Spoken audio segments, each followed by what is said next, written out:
হবিগঞ্জের লাখাই উপজেলায় নিখোঁজ হওয়ার একদিন পর মানসুরা বেগম নামে এক শিশুর মরদেহ উদ্ধার করেছে পুলিশ। শনিবার সকালে বাড়ির কাছের একটি সরিষা ক্ষেত থেকে মরদেহটি উদ্ধার করা হলে এলাকায় ব্যাপক চাঞ্চল্য ও শোকের ছায়া নেমে আসে। ঘটনার পর থেকে স্থানীয়দের মধ্যে উদ্বেগ ও আতঙ্ক বিরাজ করছে। পরিবার সূত্রে জানা যায়, মানসুরা শুক্রবার বিকেলে ঘাস কাটার জন্য সরিষা খেতে যায়। সন্ধ্যা ঘনিয়ে আসলে সে বাড়ি না ফেরায় পরিবারের লোকজন খুঁজতে থাকেন। সকালে বাড়ির অদূরে সরিষা খেতে তার মরদেহ উদ্ধার করা হয়।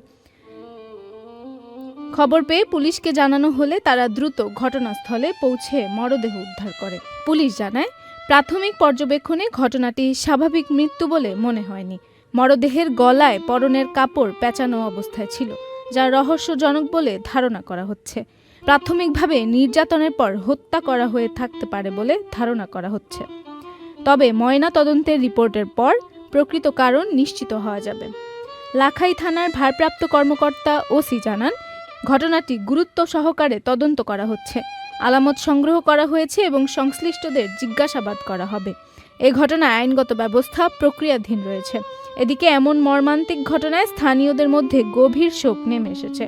এলাকাবাসী দ্রুত ঘটনার রহস্য উদ্ঘাটন এবং জড়িতদের আইনের আওতায় আনার দাবি জানিয়েছেন।